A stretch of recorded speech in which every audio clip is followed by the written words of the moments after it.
Exercise 3.1 का question number 1 कहता है निम्नलिखित संख्याओं के वर्ग के इकाई के अंक बिना वर्ग किए ज्ञात करें। ठीक है, देखिए प्रश्न संख्या 1 बनाने से पहले कुछ बातों को ध्यान देंगे। जैसे एक संख्या लिखते हैं 2396। ठीक है, और देखिए ये जो 6 है हम लोग दाहिना साइड से चलेंगे। दाहिना से जो पहला है 6, इसको बोलते हैं इकाई अंक, इसको बोलते हैं इकाई अंक।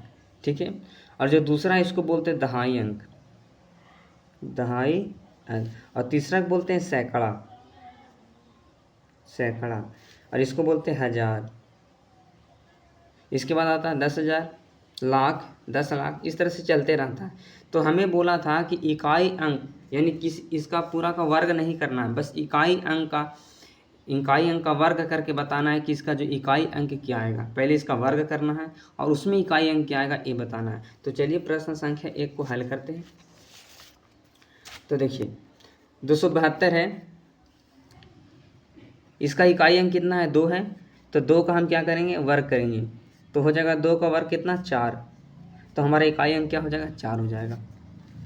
इसी प्रकार से दूसरा का करेंगे, इकाई अंक क्या है 4, 4 का वर्ग करेंगे तो कितना हो जाएगा 16। अब बताइए इसमें इकाई अंक कौन है 6, तो हमारा आंसर हो जाएगा 6। उसी प्रकार से तीसरा का करेंगे, 3 का स्क्वायर निकालेंगे वर्ग करेंगे तो हो जाएगा 9, और ये हमारा हो जाएगा आंसर। इकाई अंक एक ही होता है ना। अब इसमें इकाई अंक 6 है, 6 का वर्ग कीजिए हो जाएगा 36, और 36 में इकाई अंक कौन है 6 है, तो आंसर हो जाएगा 6। इसमें देखिए 55,555 में इकाई अंक कौन है 5 है, तो 5 का हम क्या करेंगे स्क्वायर करेंगे, कितना आएगा 25, और 25 में इकाई अंक क्या है 5। इसमें देखिए 6 इकाई अंक है, 6 का स्क्वायर करेंगे हो जाएगा 36, और इसमें इकाई अंक कौन है 6, तो हमारा आंसर हो जाएगा 6।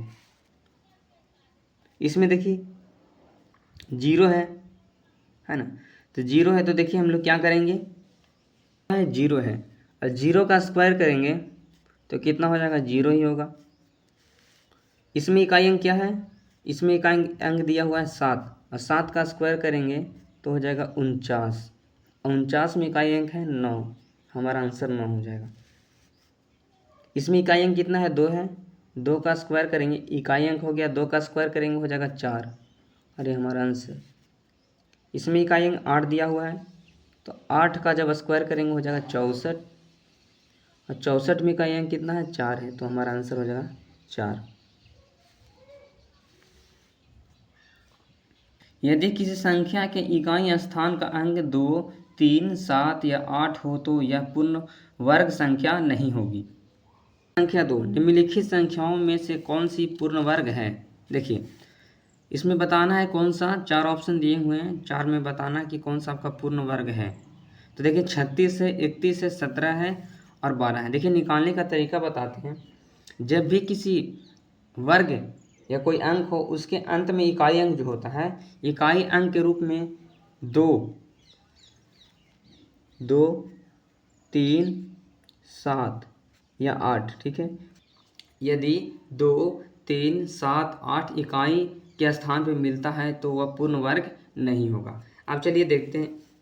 देखिए 6 का स्क्वायर होता है ना, यानी 6 गुना 6 करेंगे तो 36 हो जाएगा, है ना। तो ये हमारा है ना, एक पूर्ण वर्ग है। 31 देखिए 31 किसी का नहीं होता है ना, 31 किसी का नहीं होता है, तो ये नहीं होगा, ये हमारा आंसर नहीं होगा। 31 किसी का वर्ग नहीं होता है। 17 देखिए 7 आ गया, अंत में इकाई स्थान पे 7 आ गया, तो ये भी किसी का वर्ग नहीं होता है।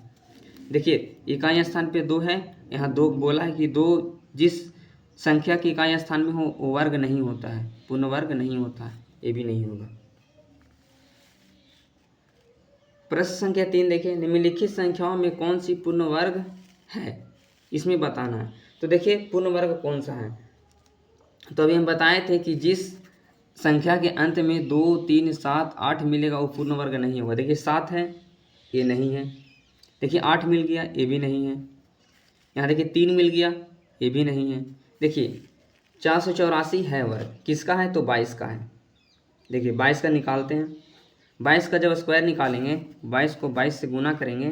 देखिए 2 दूना 4, 2 दूना 4, 2 दूना 4 और 2 दूना 4, इसको प्लस करेंगे तो जाएगा 4 8 4, यानी 22 484 22 का वर्ग होता है। यह पूर्ण वर्ग ये है।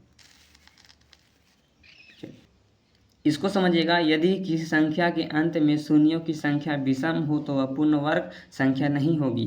यदि शून्यों की संख्या सम हो तो वह संख्या पूर्ण वर्ग होगी, जबकि शून्य को छोड़ने पर प्राप्त संख्या पूर्ण वर्ग हो।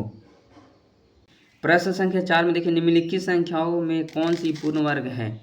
अब देखिए यहाँ पर सभी में शून्य लगे हुए हैं, और जिस संख्या में शून्यों की संख्या विषम हो, विषम का मतलब 1 3 5 हो तो पूर्ण वर्ग नहीं बनता है, और जिस संख्या में शून्यों की संख्या सम हो यानी 2 4 6 तो सम होता है। जैसे देखिए यहाँ लिखते हैं,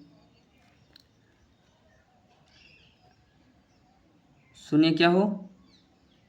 शून्य विषम हो तो नहीं बनेगा पूर्ण वर्ग, ठीक है, और शून्य सम हो तो बनेगा पूर्ण वर्ग। अब देखिए यहाँ पर इसमें कितने शून्य हैं? 1 2 3, 3 विषम होता है तो ये पूर्ण वर्ग नहीं है। देखिए 20 का स्क्वायर निकालेंगे, 20 का जब स्क्वायर निकालेंगे तो 400 होता है। 400 में 2 शून्य होते हैं, 3 शून्य है तो ये तो नहीं होगा। 25 का देखिए यहाँ पर कितने शून्य हैं? 2 शून्य हैं, तो ये आपका है पूर्ण वर्ग है। निकालेंगे इसको, देखिए 50 का स्क्वायर निकालते हैं तो हो जाएगा 2500। 50 का कितना होता है? 2500 होता है, तो पूर्ण वर्ग है। देखिए 9000 का देखिए 3 शून्य है तो ये नहीं होगा। 30 का स्क्वायर होता है, 30 का स्क्वायर होता है 900, 2 शून्य होता है, यहाँ देखिए 3 शून्य है तो ये भी नहीं होगा। और देखिए इसमें कितने शून्य हैं? 1 2 3 4 5 है तो ये भी नहीं होगा। तो इसमें हमारा आंसर हो जाएगा 2500 एक पूर्ण वर्ग संख्या है। प्रश्न संख्या 5, निम्नलिखित संख्याओं में पूर्ण वर्ग संख्या को चुनें। अब देखिए कुछ संख्या दिया हुआ है, इसमें पूर्ण वर्ग संख्या को न देखना है, तो चलिए निकालते हैं। तो देखिए 36 पूर्ण वर्ग होता है, 6 गुना 6 करेंगे, 6 गुना 6 तो 36 हो जाएगा, ये होता है। 28 देखिए 5 का 25 होता है और 6 का 36 होता है, अब 25 और 36 के बीच में 28 नहीं आता है तो ये नहीं है, 28 पूर्ण वर्ग नहीं है। 64, इसको 8 गुना 8 करेंगे, 8 गुना 8 तो 64 आ जाएगा। कितना आ जाएगा? 64 आ जाएगा। 8 गुना 8 64। 19 नहीं होता, देखिए 4 का स्क्वायर 16 होता है और 5 का 25 होता है, और 16 और 25 के बीच 19 आता है, लेकिन 19 किसी का पूर्ण वर्ग नहीं है। 4 के बाद 16 के बाद 25 आ जाता है। 27 देखिए 27 भी नहीं होता है, 5 का 25 होता है, 6 का 36 होता है, तो 27 तो हुआ नहीं, तो ये भी नहीं होता है, और 19 भी नहीं। 9 का स्क्वायर होता है, 9 में करेंगे तो 81 हो जाएगा, तो ए स्क्वायर होता है। इसमें हमारा आंसर हो गया 36, 36 हो गया, 64 हो गया और 81, ये पूर्ण वर्ग संख्या होते हैं। इसी प्रकार से यहाँ देखेंगे, देखिए एक बात बताए थे कि जहाँ आपको 3 नज़र आ जाए, 7 नज़र आ जाए और उसके बाद था 8, ठीक है, 2 नज़र आ जाए, वो पूर्ण वर्ग संख्या नहीं होता है। तो देखिए 7 हो गया तो ये तो नहीं होगा, देखिए 8 हो गया ये भी नहीं होगा, 3 हो गया ये भी, 3 भी आ गया नहीं होगा। यहाँ पर देखिए 9 है, 9 होता है, 17 का स्क्वायर निकालेंगे, 17 का स्क्वायर तो 289 होता है। 7 7 49, हाथ में 4, 7 एकम 7, 7 4 11, 1 से 7 में गुना करेंगे 7 और यहाँ 1 हो जाएगा, 9 8 और 2 289 है ना। तो इसमें हमारा 289 जो है पूर्ण वर्ग संख्या है, ये हमारा आंसर हो जाएगा।